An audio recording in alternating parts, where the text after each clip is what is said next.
Making headlines this hour, the Maldives expresses strong concern over Israel's decision to recognize Somaliland as an independent state, warning that the move violates international law and threatens the sovereignty of Somalia. Minister of Tourism and Environment Tariq Ibrahim states that environmental protection and energy conservation efforts will yield satisfactory results only through international assistance and partnerships. The Maldivian government expects to see tangible progress this year in its efforts to address drug abuse, a problem officials says affects a significant portion of the country's population.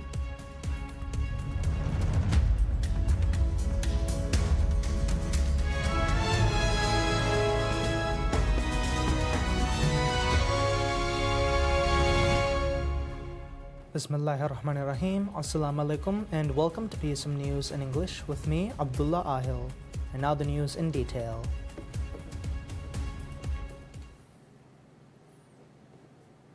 The Maldives expresses strong concern over Israel's decision to recognize Somaliland as an independent state, warning that the move violates international law and threatens the sovereignty of Somalia. Speaking at the 22nd Extraordinary Session of the Council of Foreign Ministers, CFM, of the Organization of the Islamic Cooperation, OIC, in Jeddah, Maldivian Foreign Minister Dr. Abdullah Halil said the decision amounted to a clear breach of Somalia's territorial integrity and ran contrary to the principles enshrined in the United Nations Charter. Dr. Halil told the meeting that unilateral recognition of Somaliland undermines established international norms and risks destabilizing an already fragile region. He noted that the development comes at a time of heightened geopolitical tension, particularly amid the ongoing conflict in Palestine. The foreign minister also criticized Israel's conduct during the current ceasefire in Gaza, saying it reflected a continued disregard for international law. He warned that the erosion of a rules-based international order sets a dangerous precedent, especially for small states such as the Maldives that depend on international law to safeguard their sovereignty and independence. The extraordinary session of the OIC was convened to discuss the implications of Israel's decision and its broader impact on the Muslim world. The OIC, which comprises of 57 member states, has long positioned itself as a leading advocate for the Palestinian cause and a forum for addressing challenges facing the global Muslim community. The Maldives has been a member of the Organization of the Islamic Cooperation since 1976 and has consistently aligned itself with the bloc on issues relating to international law, sovereignty, and the rights of Palestinians. Minister of Tourism and Environment Tariq Ibrahim states that environmental protection and energy conservation efforts will yield satisfactory results only through international assistance and partnerships.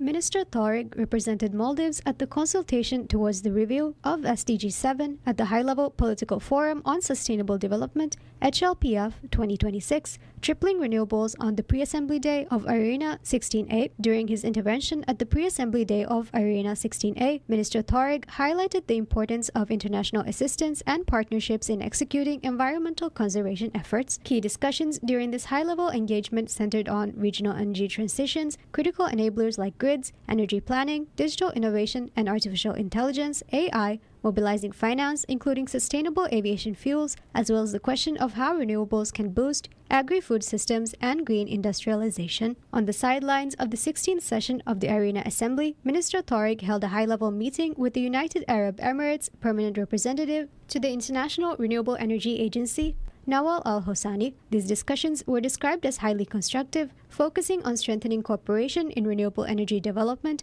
sustainable innovation, and long-term energy security. Both sides reaffirmed their commitment to deepening collaboration through IRENA, with particular emphasis on advancing clean energy solutions that support climate resilience and sustainable development. The dialogue signals renewed momentum in Maldives-UAE partnership efforts aimed at accelerating the global transition towards renewable energy, achieving 33% of electricity generation through renewable resources by 2028 is a key presidential pledge of President Dr. Mohamed Moise. IRENA 16 was a preparatory engagement for the HLPF 2026, where here members gathered to discuss and advance policies related to global energy transition.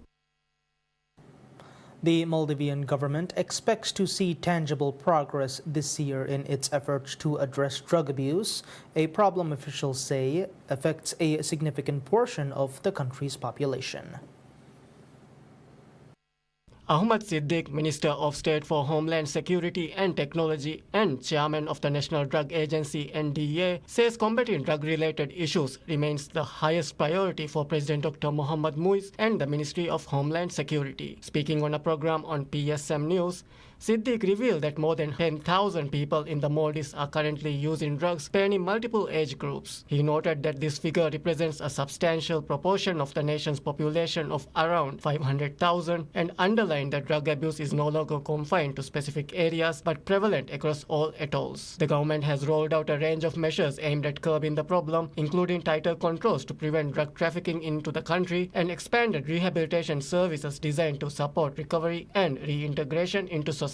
Siddique said significant public funds have been committed to these efforts. In his role as NDA chairman, he explained that the allocated budget extends beyond medication cost, covering accommodation, food, rehabilitation programs, and staffing at treatment facilities. He said that this comprehensive approach is intended to ensure patients receive structured care, education, and skills that enable them to contribute positively to society after treatment. Currently, 9 drug rehabilitation centers are in operation nationwide. During President Muiz's visit to the atolls towards the end of 2025, work also began on new rehabilitation centers in Velidu in Nunu Atoll and in Lamu Atoll. Officials say this decentralized strategy is designed to make treatment more accessible by allowing patients to receive care closer to home, reducing both travel costs and the need to journey to the capital, Male. The centers are expected to cater to individuals undergoing court-mandated treatment, people living on the streets with substance addiction, and those who voluntarily seek help. Rehabilitation programs include a range of educational and vocational training initiatives aimed at long-term recovery. The government has also pledged to intensify enforcement efforts against drug trafficking and says it is confident that these combined measures will begin to deliver measurable results within this year.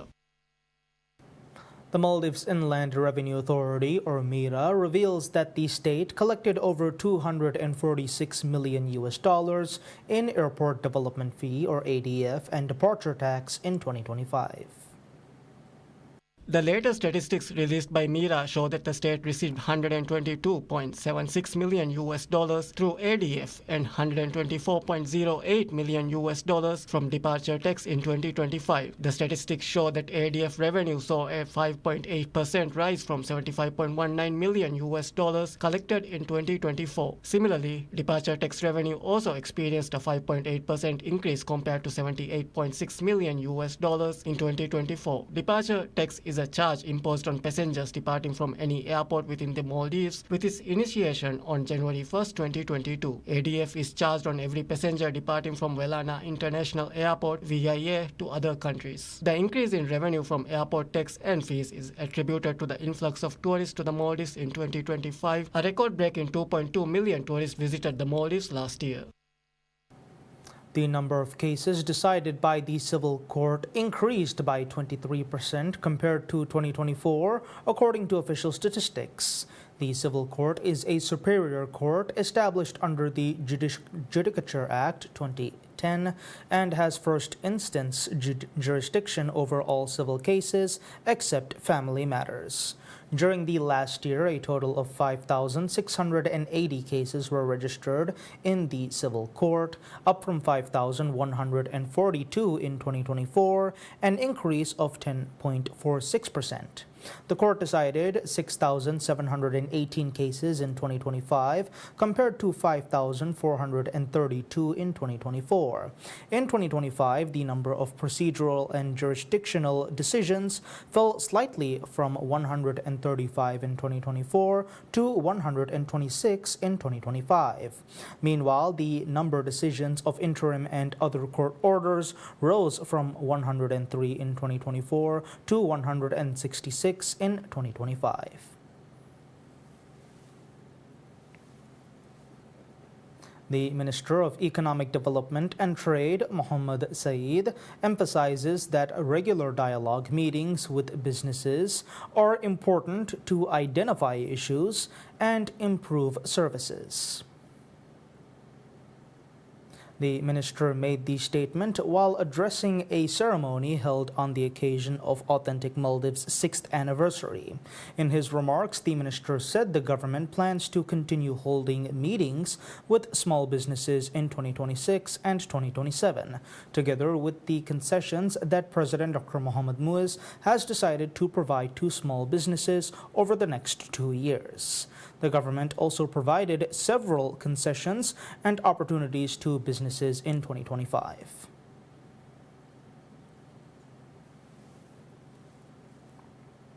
Minister of Cities, Local Government and Public Works, Adam Sharif Umar, calls for development initiatives in the Maldives to be pursued in a manner that safeguards the distinct identity, heritage and environmental character of individual islands.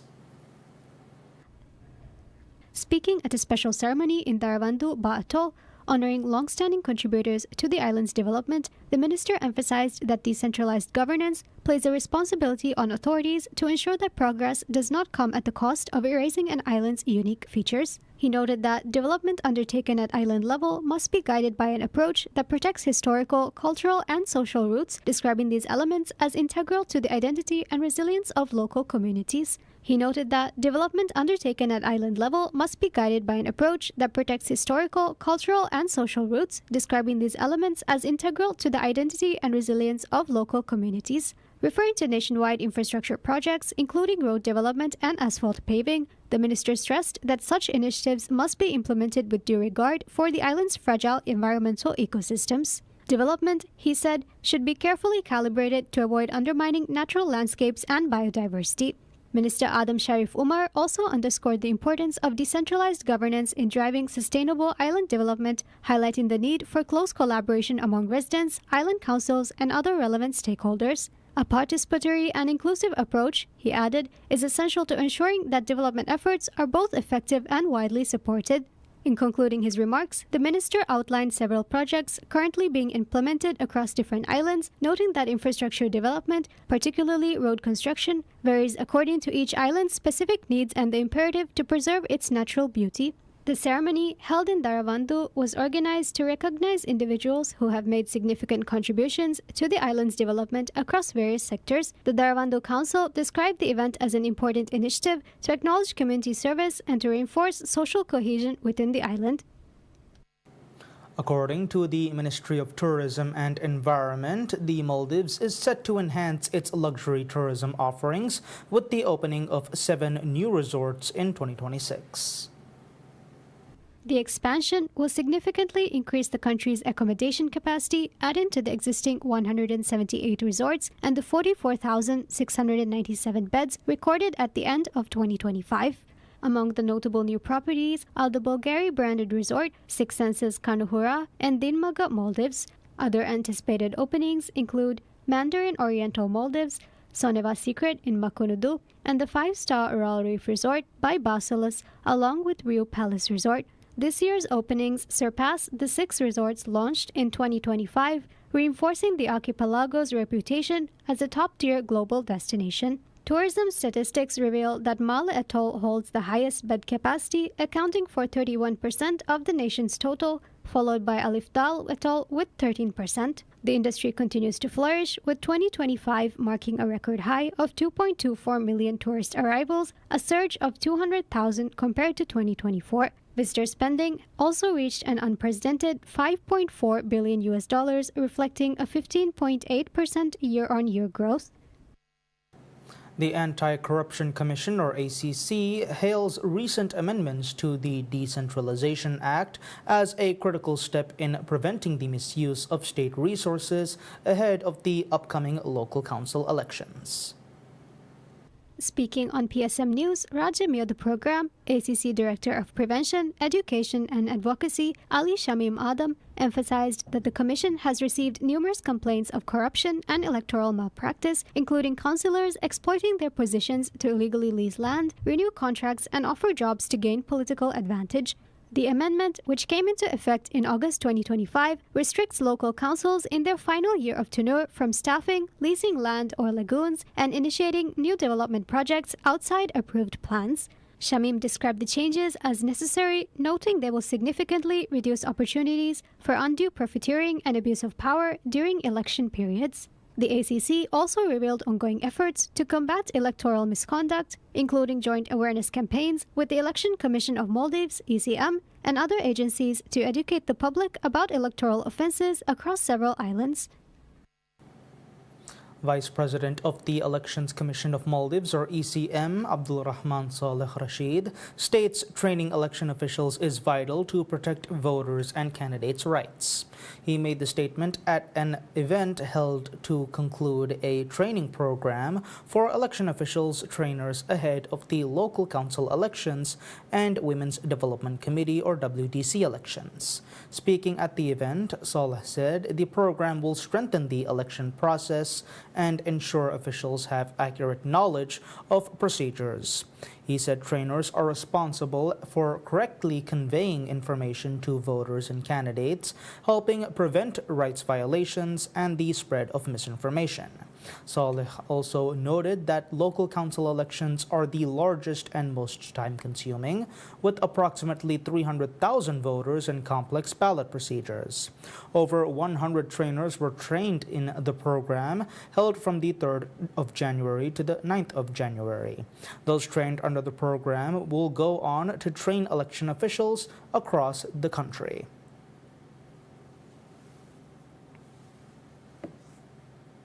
The Maldives Inland Revenue Authority, or MIRA, reports a dramatic 108% increase in green tax revenue in 2025, driven by rising tourist numbers and rate adjustments.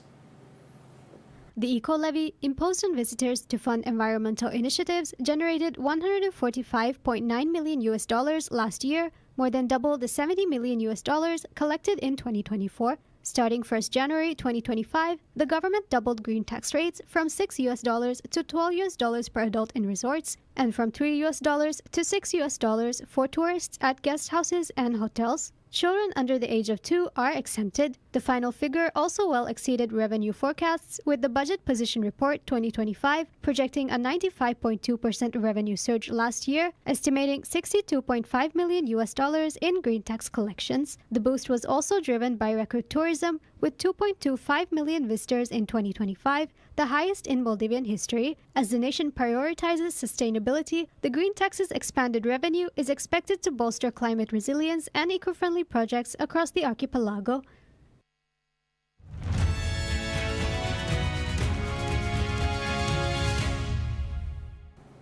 U.S. President Donald Trump says he was calling for a one-year cap on credit card interest rates at 10% starting on January 20th, but he did not provide details on how this plan will come to fruition or how he planned to make companies comply.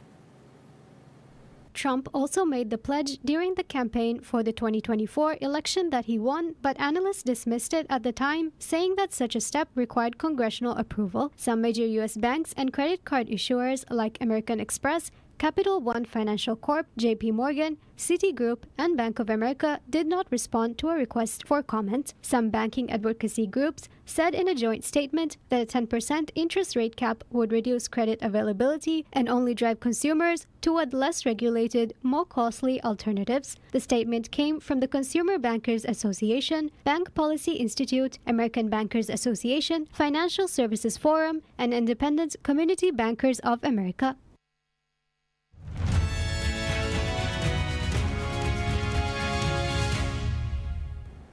Venezuela's interim president, Delcy Rodriguez, announces that her government was exploring diplomatic channels with the United States to establish embassies in both countries following the U.S. capture of President Nicolas Maduro in what she described as aggression against the Venezuelan people. Rodriguez said Venezuela would respond through diplomatic means and meet U.S. officials face-to-face with Bolivarian peace diplomacy to defend the country's sovereignty and independence. She thanked Qatar's emir for helping secure the first proof of life of Maduro and First Lady Celia Flores during the early morning hours of the U.S. attack and for facilitating a communication channel between the two governments. According to the State Department, the Venezuelan government statement came as U.S. State Department officials traveled to Caracas for technical and logistical assessments regarding a potential phased resumption of embassy operations. U.S. President Donald Trump said earlier Friday that Venezuela's release of political prisoners was a sign of seeking peace and that he had cancelled a planned second wave of attacks. Britain said it was allocating $270 million to fund preparations for the possible deployment of troops to Ukraine after pledging its soldiers this week to a multinational force for the country in the event of a ceasefire. British Prime Minister Keir Starmer, French President Emmanuel Macron, and Ukrainian President Volodymyr Zelensky on Tuesday agreed on a declaration of intent at a summit of the Coalition of the Willing of Ukraine's allies, outlining a potential future deployment. Visiting the Ukrainian capital Kyiv, British Defense Minister John Healey said the money would be spent on upgrading vehicles and communication systems and counter-drone protection, as well as ensuring troops are ready to deploy. Britain made the announcement hours after Russia fired a powerful hypersonic missile in what Kyiv's European allies described as an attempt to intimidate them from supporting Ukraine. Macron has said France could send thousands of troops to the Multinational Force for Ukraine, MNFU, aimed at firming up security guarantees to reassure Kyiv. Britain has not said how many troops it would send. Starmer said on Wednesday Britain's plans were still being finalized. Healey said the funding announcement for the MNFU showed the government was surging investment into preparations for Ukraine. We're ready to put British troops as part of a multinational force in Ukraine. Their purpose is to strengthen the Ukrainian forces. They are the best deterrence, the best defense for this country against future Russian aggression. And it's part of reassuring the Ukrainian people, it's part of building up the Ukrainian forces, and their purpose will be to help deter Putin's future aggression. Healey also told Zelensky that production of Octopus Inceptor drones, based on a Ukrainian design but made in Britain, would start in January. Britain will send thousands of them back to Ukraine each month to help the country defend itself against Russian drone attacks.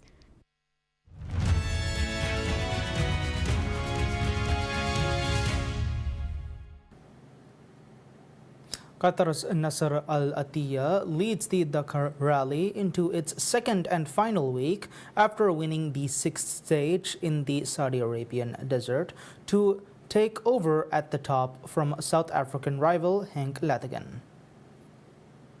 Al Attiyah, a 5-times Dakar winner now competing for the Dacia Sandriders, had been second overnight but turned a deficit of more than 3 minutes into a 6-minute and 10-second advantage over the 326-kilometer time stage between Hail and Riyadh. Saturday is a rest day before the rally resumes in Riyadh on Sunday, with 7 more stages to the finish in Yanbu on the Red Sea coast on January 17th. Al Attiyah won Friday's stage by 2 minutes and 58 seconds from teammate and 9-time World Rally champion Sebastian Loeb. Dacia's first Dakar won 2, with Toyota's American Seth Quintero third. Overall, 3 different manufacturers filled the podium positions, with Toyota's Lategan second and Ford's Nani Roma third, his first time on the virtual podium since 2019. Al Attiyah, 55, has now completed 19 successive Dakars with at least 1 stage win every time. Friday was his career 49th stage win in the car category, one off the record held jointly by Ari Vatanen and Mr. Dakar, Stephanie Peter Hansel. Spaniard Carlos Sainz, father of the Formula One driver and a 4-times Dakar winner, still racing hard at the age of 63, was in 4th place for Ford, with teammate Matthias Ekstrom 5th and Loeb 6th. American Mitch Guthrie, stage winner on Thursday for Ford, dropped to 7th from 6th. In the motorcycle category, there was no change at the top, although leader and defending champion Daniel Sanders was handed a 6-minute penalty for riding at 98 km per hour in a zone limited to 50 km per hour. KTM rider Sanders now leads Honda's American Ricky Brabec, the stage winner after the Australian's penalty, by 45 seconds, with Argentine rider Luciano Benavides more than 10 minutes behind in third.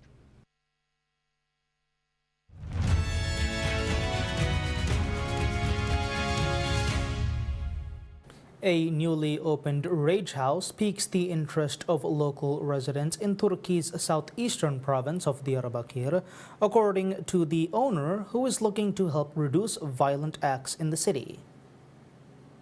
Hamza Durmaz, the owner of the establishment which opened less than 2 weeks ago, said he used to have anger issues himself but was prompted to open Rage House after seeing that freely smashing objects allowed him to release pent-up anger in a relatively harmless way. Omar Yurdas, who visited the Rage House with 2 other friends, said he was stressed due to work, school and family problems, adding that the session of smashing items made him feel happier. Psychological counselor Hayri Mujte Arsatan said anger is sometimes expressed among locals in Diyarbakir through violence, including in extreme cases femicide, adding that the reason could include economic, social and political issues. She cautioned that while rage houses may be helpful in relieving stress in the short term, they may also prove detrimental in the long term. She said, quote, "It carries the risk that this tendency towards violence, starting with entertainment, could later find a more pronounced counterpart in real life," unquote.